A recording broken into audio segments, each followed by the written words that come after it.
నమస్కారం. ఈ మధ్య ఉపాధి హామీ పథకం పేరు మార్చారని, గాంధీగారి పేరు తీసేశారని ఇలాంటి చర్చలు చాలా జరుగుతున్నాయి.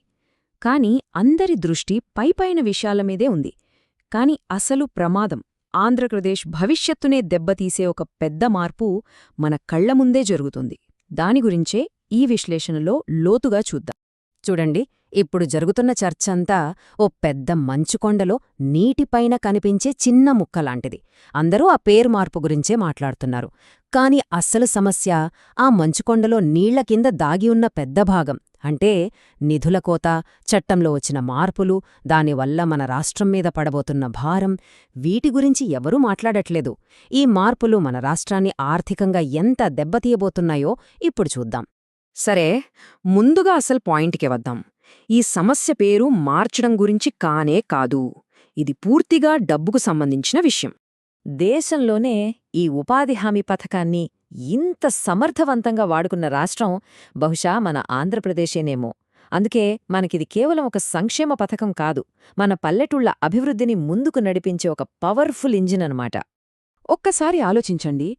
మన ఊళ్లలో వేసిన సీసీ రోడ్లు, కట్టిన డ్రైన్లు, అంగన్వాడీ భవనాలు, ఇప్పుడు కొత్తగా కడుతున్న గ్రామ సచివాలయాలు, విలేజ్ క్లినిక్లు, రైతు భరోసా కేంద్రాలు, ఇవన్నీ ఎలా సాధ్యమయ్యాయనుకుంటున్నారు?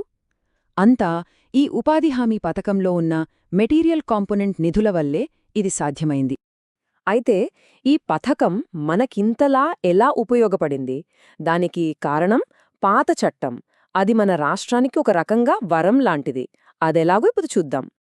ఒక చిన్న ఉదాహరణ తీసుకుందాం. మీ ఊర్లో ₹1,00,000తో ఒక పని చేయాలి అనుకోండి.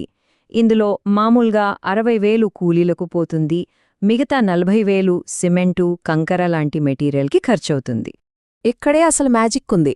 ఆ ₹60,000 కూలీ డబ్బులున్నాయే, అది 100% 100కి 100% కేంద్ర ప్రభుత్వమే ఇచ్చేది. రాష్ట్ర ప్రభుత్వం తన జేబులోంచి ₹1 కూడా తీయాల్సిన అవసరముండేది కాదు. అంటే లెక్కేసుకోండి, ₹1,00,000 అభివృద్ధి పని జరిగితే మన రాష్ట్ర ప్రభుత్వం పెట్టే ఖర్చు మహా అయితే ₹10,000. 1,00,000కి 10,000, ఇంతకన్నా మంచి డీల్ ఎక్కడైనా ఉంటుందా చెప్పండి? అంత బానేనే ఉంది కదా. కాని ఇక్కడే కథ మొత్తం మారిపోయింది. కేంద్రం నిధుల విధానాన్ని మార్చేసింది. ఆ మార్పే ఇప్పుడు మన రాష్ట్రం మెడకు ఒక పెద్ద ఉచ్చులా బిగుసుకుంది. కొత్త రూలేంటంటే, ఇంతకుముందు మొత్తం కేంద్రమే ఇచ్చే కూలీ డబ్బుల్లో ఇప్పుడు 40% రాష్ట్రమే భరించాలి. అంటే వాళ్లది 60%, మనది 40%. వినడానికి చిన్న మార్పులా అనిపించొచ్చు, కాని దీని దెబ్బ మామూలుగా ఉండదు. నిజానికి దీన్ని వర్ణించడానికి ఇంతకంటే సరైన పదం మరొకటే లేదు. ఇది రాష్ట్రాల మెడమీద పడిన గుదిబండ. సరే, ఈ గుదిబండ ఎంత బరువైందో మాటల్లో కాదు, అంకెలతో సహా చూద్దాం. ఈ కొత్త మార్పు వల్ల మన ఆంధ్రప్రదేశ్కు ఎంత పెద్ద నష్టం రాబోతోందో ఇప్పుడు లెక్కేద్దాం. గడిచిన 11 ఏళ్లలో మన రాష్ట్రంలో కూలీల కోసం కేంద్రమిచ్చిన డబ్బెంతో తెలుసా? సుమారు 52,000 కోట్లు. 52,000 కోట్లు. ఈ మొత్తం కేంద్రమిచ్చిందే. మన రాష్ట్రం ఖర్చుపెట్టింది 0. మరి ఇప్పుడు కొత్త రూల్ ప్రకారం, ఉదాహరణకు సంవత్సరానికి ఓ 10,000 కోట్ల పనులు జరిగాయనుకుందాం. ఇప్పుడు మన రాష్ట్రం తన వాటాగా కట్టాల్సింది దాదాపు 4,500 కోట్లు, 4,500 కోట్లు.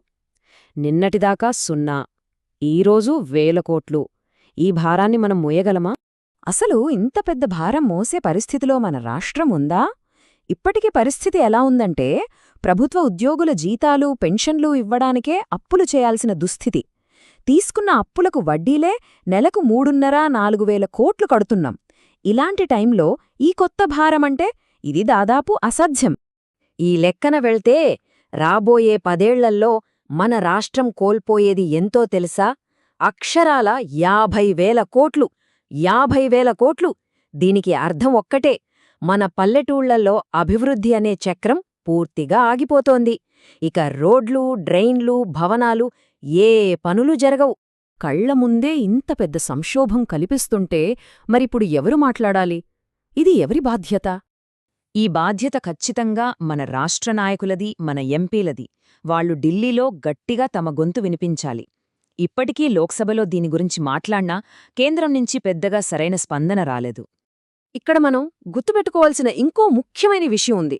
రాష్ట్రంలోనూ కేంద్రంలోనూ అధికారంలో ఉన్నది ఎన్డీఏ కూటమి. అంటే మనం వాళ్లలో భాగస్వాములం, మిత్రపక్షం.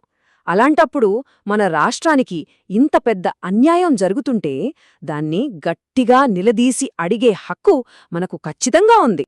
అందుకే ఇదేదో ఒక రాజకీయ గొడవ కాదు, పార్టీలకు సంబంధించింది అస్సలు కాదు. ఇది మన రాష్ట్ర భవిష్యత్తుకు సంబంధించిన ప్రశ్న.